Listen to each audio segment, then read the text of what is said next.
First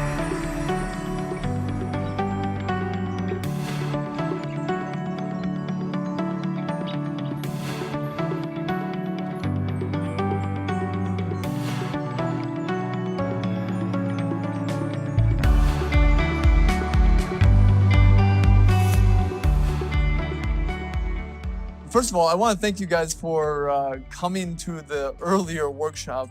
And just so you are all aware, take a look around at how filled this 2 o'clock workshop is. We're pretty much filled. Now think of this. If you would have come this afternoon, each and every one of you would be having someone sitting on your lap. I was telling a couple of you that Friday, you're right. Friday afternoon when we left, we were about 49 people here, and it was, that was going to sign up, and that was perfect for the workshop. Monday morning when I came in, we were well over 80 already. And so that's why we had to kind of scramble. So first of all, I want to thank you guys for being able to make this change. You guys are actually going to be very happy that you didn't have to have someone sitting on your lap. So like what Lori said, this topic that we're going to be talking today, identity theft, is something that family members have gone through for, just in general. And one of the things that when I really got kind of thinking about identity theft when I was actually younger, and one of my parents got a book of checks stolen. Brand new book of checks. And how many come in there? 25? So 25 checks over the course of probably about 3 or 4 months is what they written. And at that point in time, they had no idea and no way to track these things. So this was an ongoing multi-year problem that my parents had to go through just to finalize everything with the checks that had been written fraudulently. Well, that was then. Fast forward a couple of years, and the technology has changed. So I've had other family members that I can remember that I had met up with them. We were going to just a restaurant for dinner, a very nice restaurant, good service, wonderful food. Everything was just fantastic about the night. I hadn't seen these family members in a little bit. They give me a call the next day. They're like, what happened? I'm getting all of these charges on my credit card. Well, I mean, we knew that the last time the credit card was used was at that restaurant, so we give them a call and say, well, what's going on here? So they go back through the records and say, well, we only have the one record that, of paying, so it wasn't us. We get the police involved, and they said, oh, what's been going on is that there are people that are sitting in their cars with a little skimmer. And as you walk by their car, their little handheld device picks up your credit card information.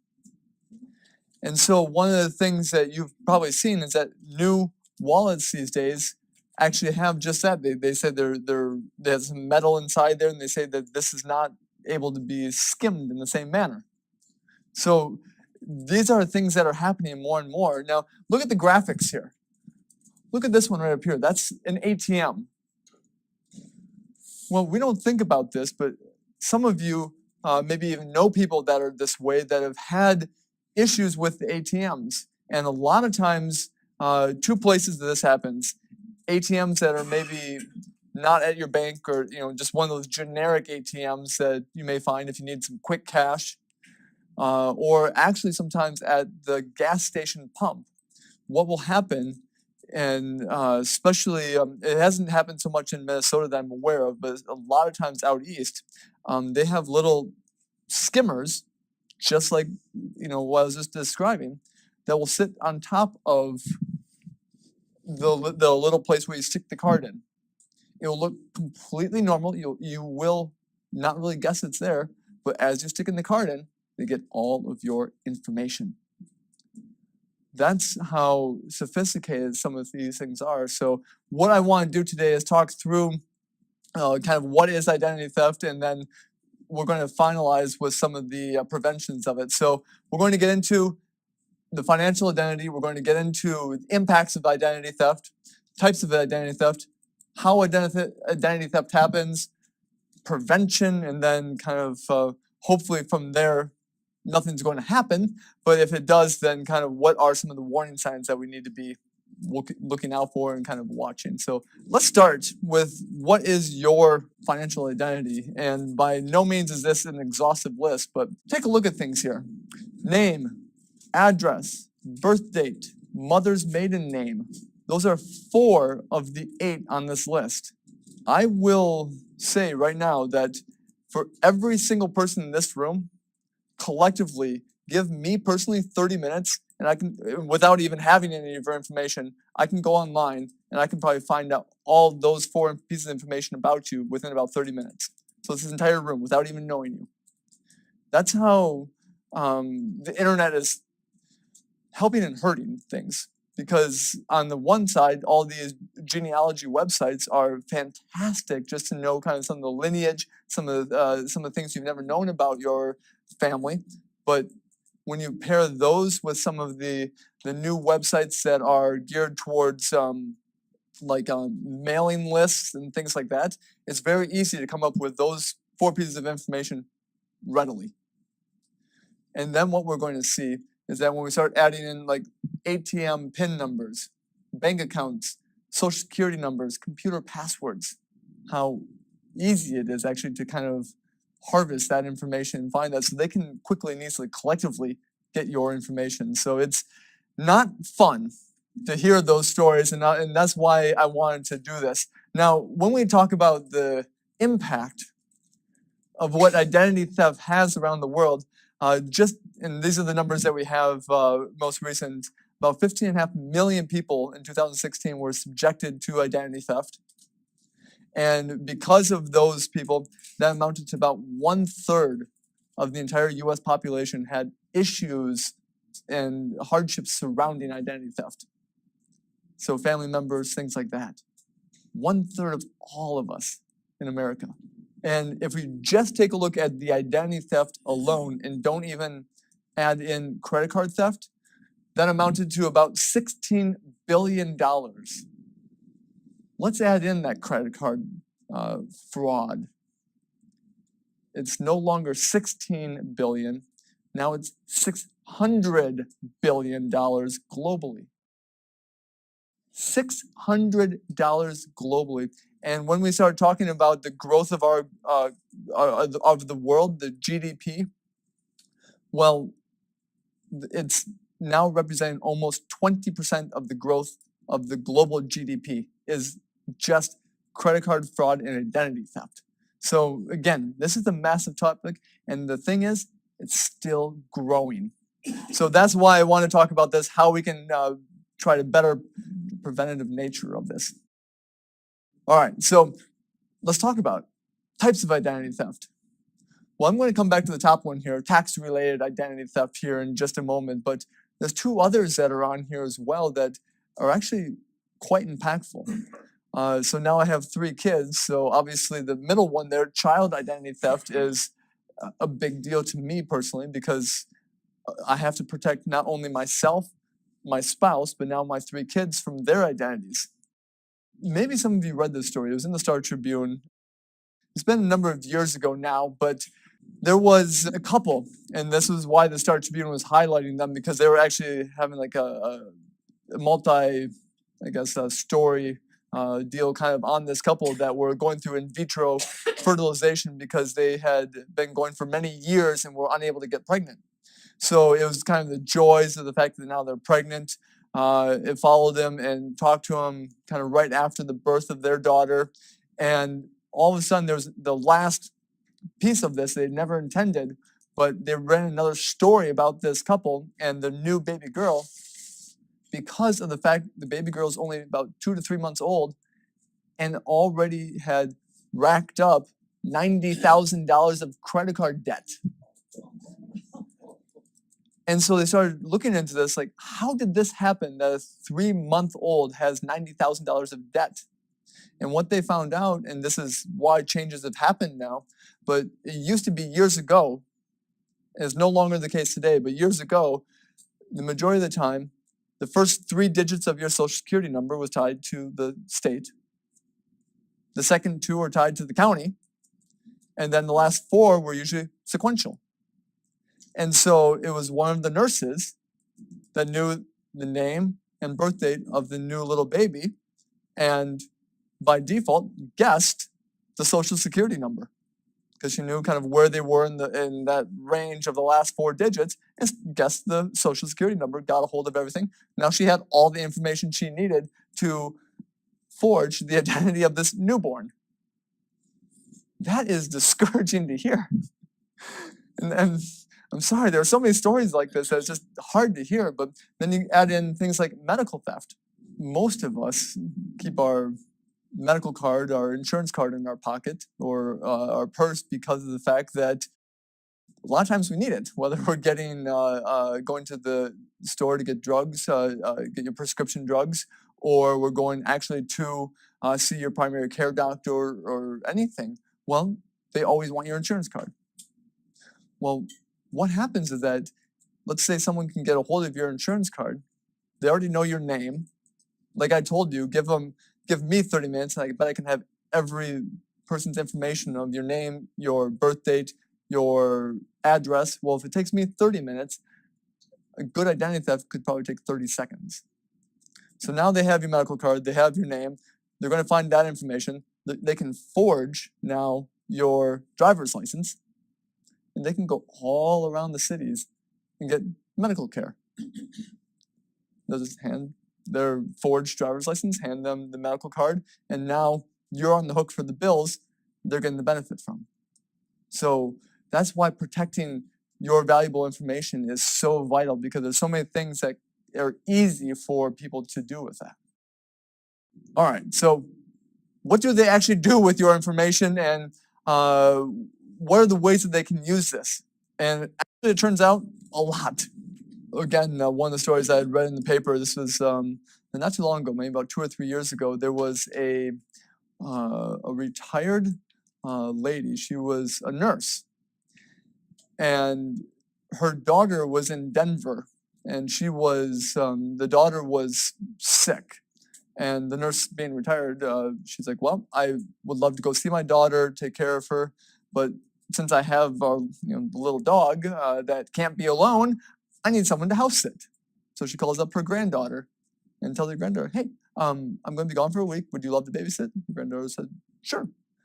Do you mind if I have a couple friends over? And she's never had any issues. And so, the grandmother says, absolutely, no problem.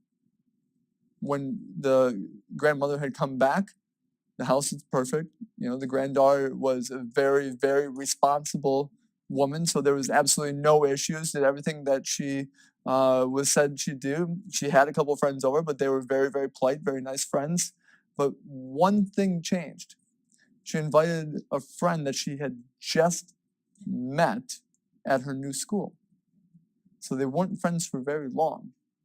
And what ended up happening is that this new friend came in and took some mail and a couple receipts. And out of those couple pieces of mail and a couple receipts, she not only issued new credit cards in now the grandmother's name, but then also had basically subscribed to credit monitoring services. So now she got all of the monitoring of the grandmother for all the credits. What she did with that information then is she went back through, and every single credit card that was inactive, she reissued.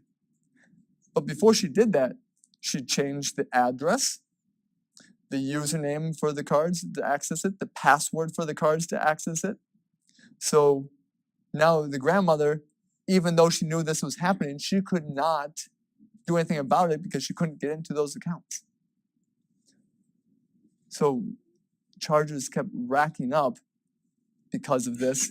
And the only reason why this woman was caught was because of the fact that she had left her purse, I think, at a department store, and they were able to kind of put 2 and 2 together with the police. And it turns out that she had racked up over $1 million between this grandmother and a number of other people. So identity theft, is not just them having and taking your credit card or your social security number. it can be your mail. And I know I actually was talking to a couple of you, the fact that you've had some issues in your community with mail theft. And one of the best things to try at least to prevent that a little bit is to having the mailbox that locks.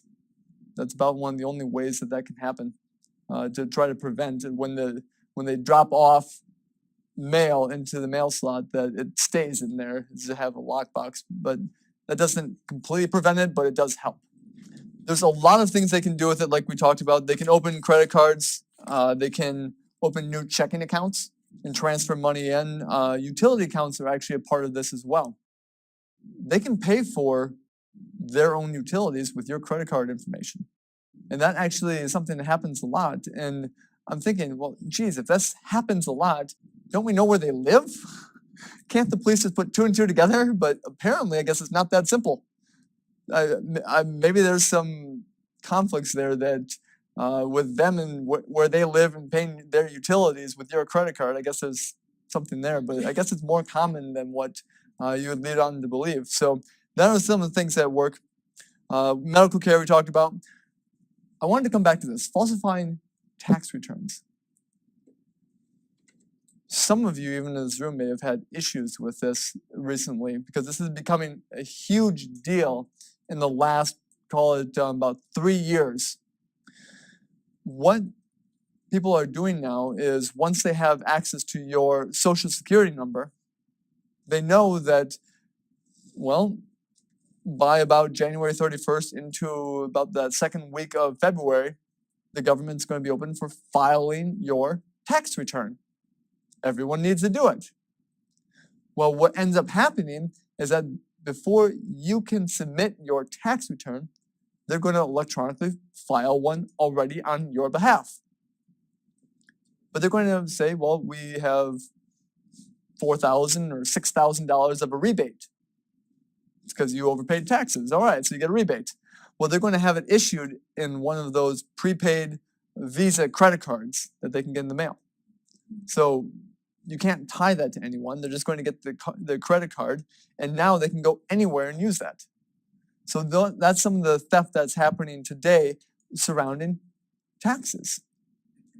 And so the best way to work with that, obviously, is that you're going to still need to submit your tax return and then work with the IRS, and they'll help to kind of clear things up. But this has been very, very prevalent, and they've been really trying to, the IRS has, do things in the last couple of years to make it much more preventative. And so now they have roughly about an 8-digit PIN number that you have to have in order to submit your electronic documents, and that's just to try to prevent tax fraud. That's still pretty easy for identity theft, but the number one thing for people that are going to steal something is still your credit card information.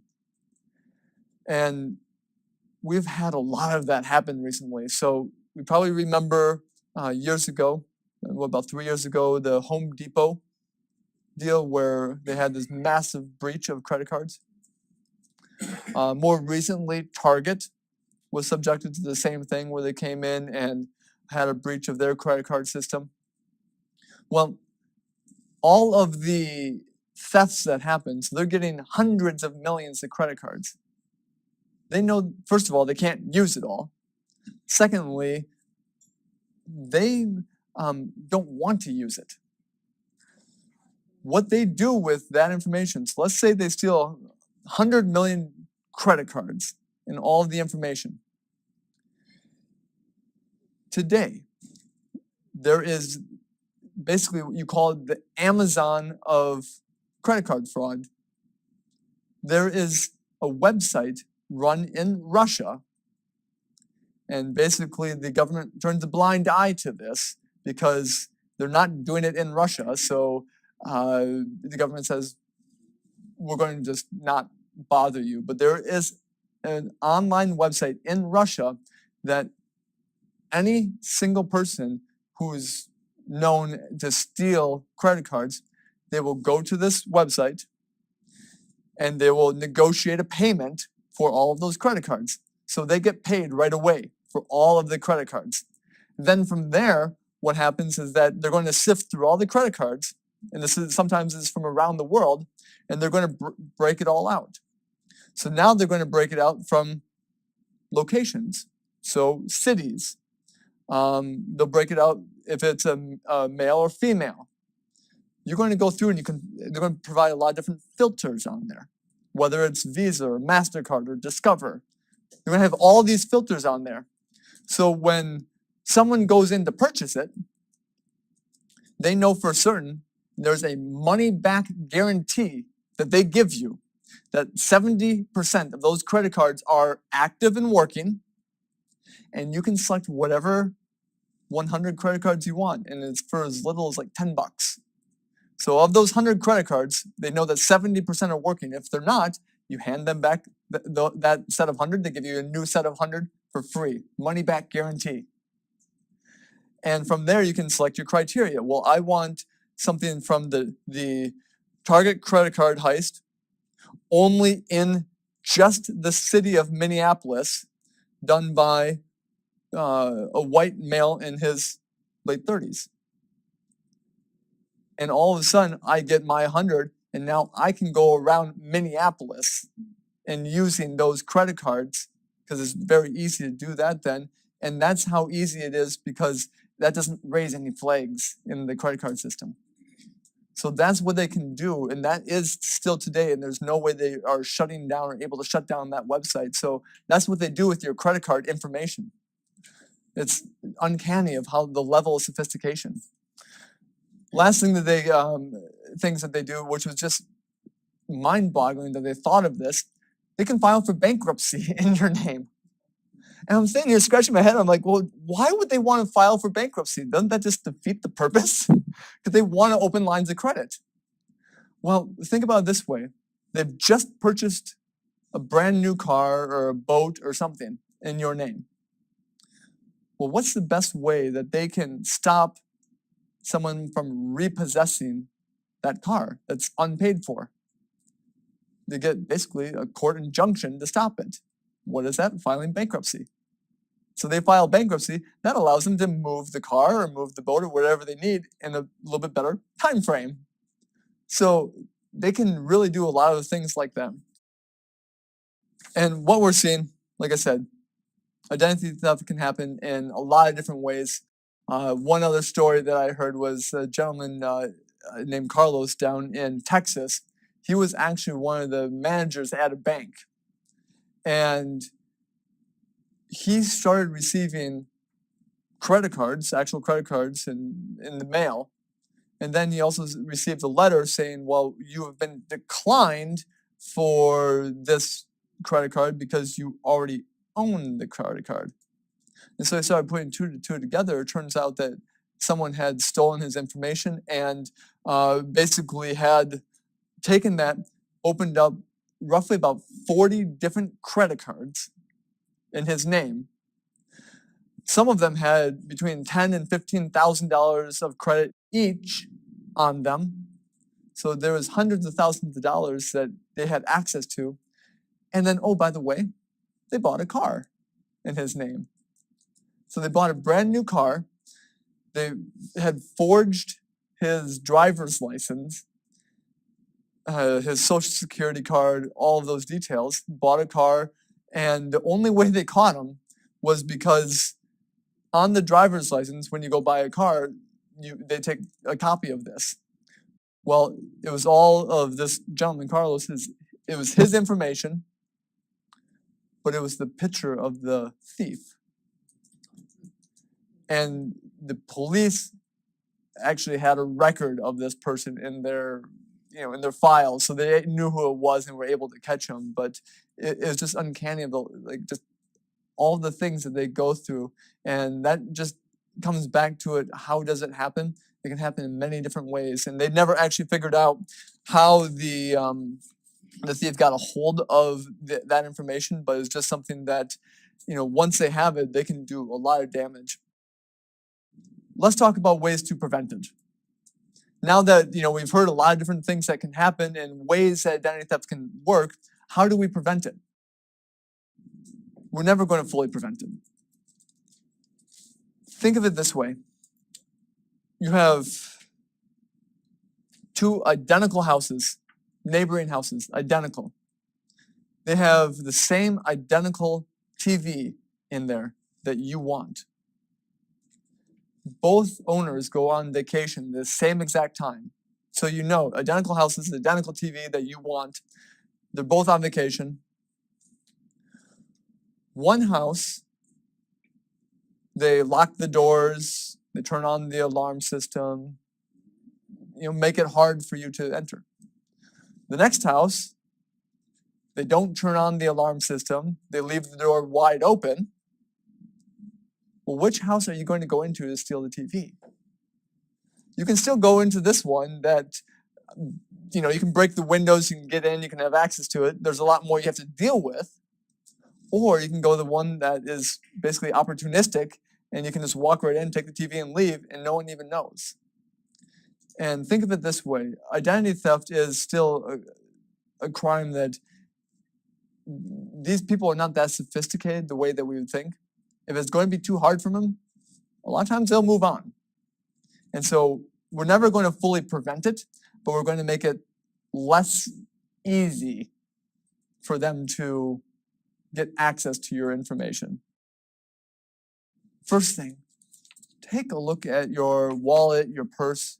Just take a look at what's in there.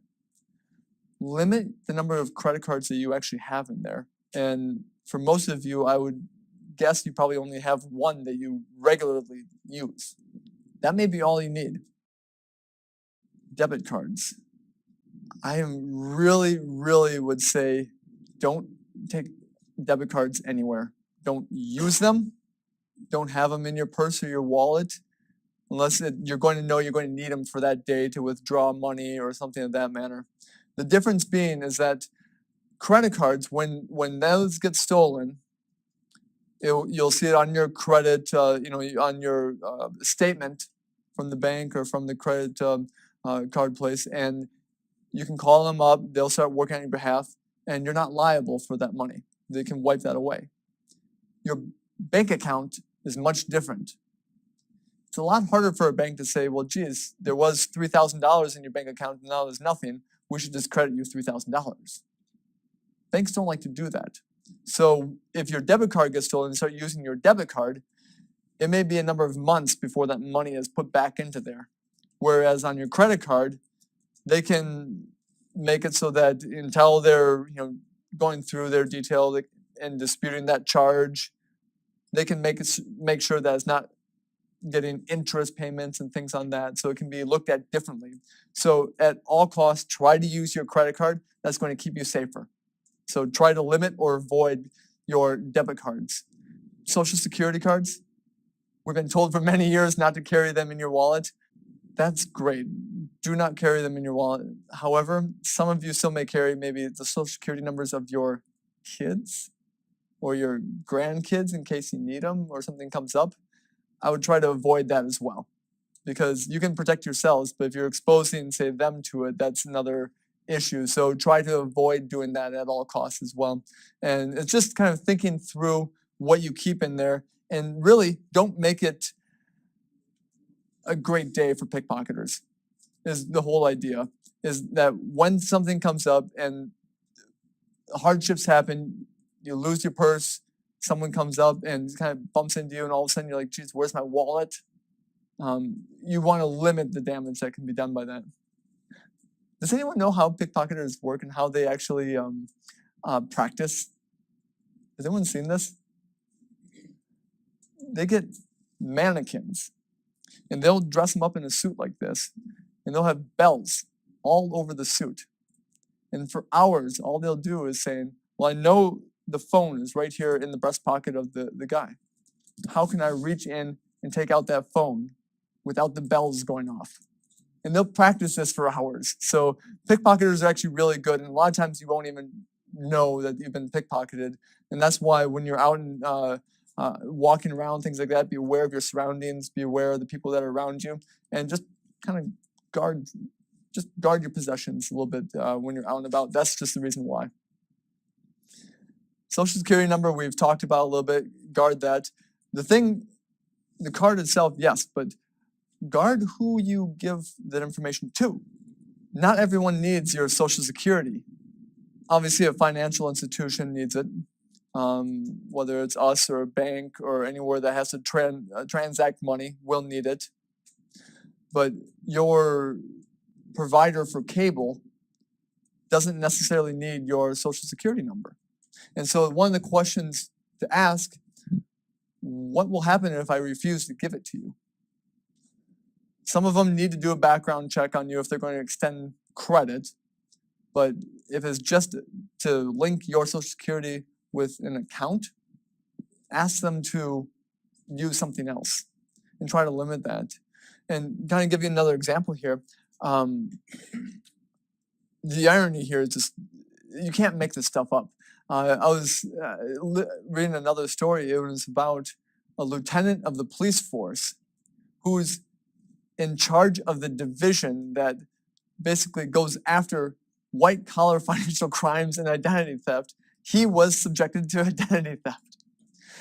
And he had something like $90,000 of a home equity line of credit opened in his name. And he had no idea until the bank called and said, well, why did you miss your first month's payment? And he says, well, I never opened this. So he can't go in and investigate himself. So his team came in and investigated for him because they had to investigate him. What they found after they caught the guy was that he had gone to the employer of this lieutenant from many years ago, who did not really have a lot of knowledge of how to just file stuff, and got a box of the W-9s. Now, if you remember back to your working career, every one of you would have to file a W-9 for how many deductions you would take for taxes. And on there, it would have your Social Security number, your name, and your address. You can find everything else. And so he had a box of this that was of all these W-9s of people that had previously worked at that company. And so, coming back to saying that sometimes we can't prevent it, but it's just limiting who has access to it so that hopefully this doesn't happen in the same manner. Also, shredders. Use them. Don't use the ones that are just strips. Use the ones that kind of cross-cut, and you call them the diamond cuts, because when you take a look at them, all it is one big jigsaw puzzle. And what people can do is they'll go into your garbage, they'll get all of those basically pieces, they'll lay them all down, they'll take a picture of it on your phone. You wouldn't think anything of it. Well, what they can do there is there's software, and the ones that are just kind of the parallel, just strips, that will literally take a computer maybe 30 seconds. And even though it's out of order there, it's just one big puzzle. And by algorithms, it'll put the entirety of your piece of paper back together. Now, what takes that 30 seconds? The diamond cutting, when you diamond cut them, it can still do, but it may take them about a week. So a week's worth of 24/7 work on this computer in order to do it. Again, the opportunity cost is not there. There's other things that they could do much easier. So that makes it a lot more just secure for you. So use shredders. Anything you get, if you get statements even from us, other banks, things like that, don't need them, shred them. Anything else, keep kind of somewhere out of sight. Put them into maybe like a little drawer that locks, any number of little things. And that's just good ways to kind of help you out there. Phones are another easy way. Someone mentioned, passwords and things like that. Well, a lot of times if they get access to your phone, they can get access to certain applications that you use. But more importantly, when someone calls you and says, I need some information, you really have to think through this, because when someone is basically unsolicited, they call you and say, hey, I need you to verify something for me. You just opened an account. I need to verify your Social Security number, things like that. Be very wary of those, because if they need it, First of all, they should be very accepting for you to say, I appreciate the fact that you need to verify this. Let me do this. I need to take down everything that you need from me. I'm going to hang up and I'm going to call the 800 number on the back of your credit card or your bank or whatnot. That way you're calling up the actual number, because it's very easy for someone to forge, actually working for think that they're working for the bank, but also it's easy to forge your, basically the caller ID on your phone as well. So when you answer the phone and it's already something popped up saying Wells Fargo, well, it may not be. That's easy for them to forge that. Think of this, Bank of America, bankofamerica.com. Well, there used to be a website, bankofamerica.com. So instead of it's off. You would never catch that, to your point.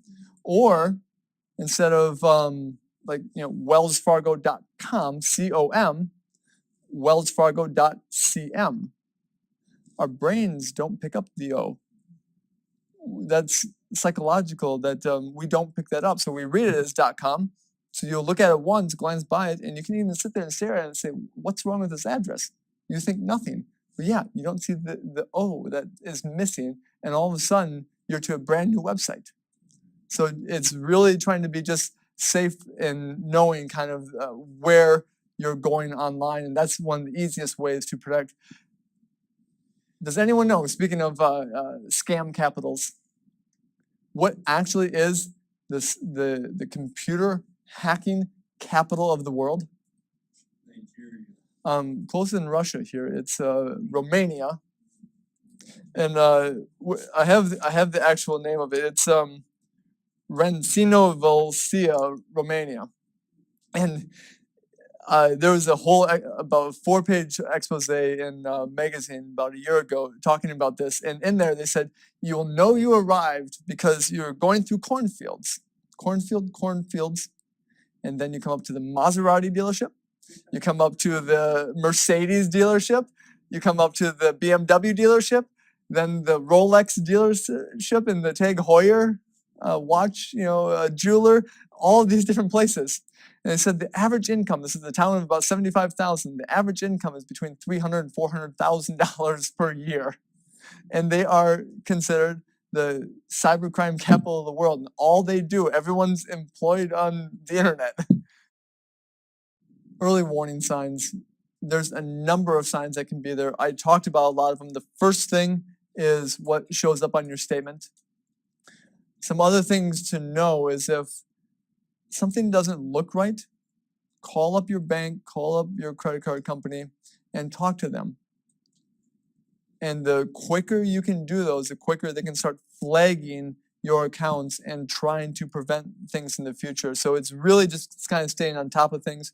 One of the best ways to do that, like I said, credit card statements, look at those. Watch for charges that you didn't authorize. Keep any receipts so you can verify those. But here's the biggest thing. That's for credit cards. What about your credit history? Annualcreditreport.com. That's one of the best places to go to get your credit report. And each and every one of you in your packet that you have, that actually lists in there all of the things that you need to know. And I was looking through this the other day, and I was just floored by the amount of information in this packet. Keep this with you, readily accessible, because this is very useful. It has creditreport.com in there. The numbers to the three credit reporting agencies, TransUnion, Equifax, Experian, they're all in there. So when something happens, then you can be taken care of and know where to start. That's one of the best things about this book. But here's the thing, what to do if you're a victim. It should be what to do when you're a victim. And I say that because the things that we've been talking about today, it can happen to each and every one of us, but it's when they have your information. And I'm really sad to report, remember last year when we had the Equifax breach that affected between 150 and 180 million Americans? What they didn't tell you is that that amount of people is probably about 2/3 of our country. That is every single contributing member of our society that basically was affected. What that means is every single one of us, they already have our information. That's the most scary thing about this, is that someone already has our information just because of the Equifax breach. And so what to do when you're a victim? Well, some of the things are going to be highlighted in that booklet. Obviously, being able to watch for fraudulent activities, report the fraud alerts. Now, adding a victim statement to the report. And you can talk about that a little bit in here. That's actually very, very helpful. It's something new that they're doing. So those are some of the things that can be very helpful. And going through some of that checklist in the book is going to be helpful. So of the things we've talked about, there most likely will be a time when either yourself or someone you know personally is going to be affected by this. And it's just a matter of trying to take steps to work with things to try to either prevent it. And one of the things that I do right now is I put credit card freezes or credit freezes on the 3 big credit reporting agencies. And I do that now, even though I have not been a part of identity theft myself, which makes it hard to open a new line of credit where you want to buy a car on things, but it takes one day. I know that I'm going to finance something tomorrow. I call up today, get those credit freezes basically lifted for 30 days. I personally do all 3. Just lock them down. But then when it's when you need to use them, you need to lift all 3. And you can either do a permanent lift or you can do like a 30-day window. In your packet, they actually do have the phone numbers in there. Also on online, you can go there, and they each have a very specific portion to freeze your credit report, and that means that no new accounts can ever be established without it being lifted. And so that's where it's very, very helpful, so that when we're talking about opening new credit card accounts, when they get a hold of some of the information, they cannot do that. We can't end here without talking about what do we do here at Summit, because you guys can protect your information. But remember, it's just as part of being in the financial industry, we have your information as well, so we have to protect it. So what we do here in the office is we have everything under lock boxes, so locked file cabinets. All the office doors are locked. We have a security system here in place, so we know exactly when something happens. We do have cameras all around inside here, so we can actually know when something happens. Our computers have direct links to LPL Financial. Those have to be encrypted. So we have to, any email transactions that would have personal information are encrypted. So that's what we can do here in the office. Now, let's say someone does happen to get a hold of your account number, your social security number, things like that. Well, they're not going to call us because, remember, we know your voices, we know who you are because we deal with you on a day in, day out basis. So who are they going to call? The 800 number at LPL. So they have your account number, they have all these things. Well, so here's what LPL does. They say, yes, we know that this is a problem. They call in and say, I would like to sell, $10,000 in my account and have it, put into this bank account. So they'll say, great, here's the account number, here's everything. You've verified all the information, your social security, come back, everything.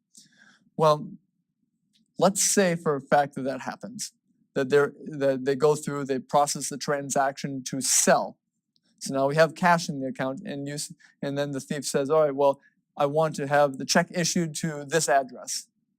Well, the things that we put in place is a 2-step kind of process where that check can only be mailed to the address of record.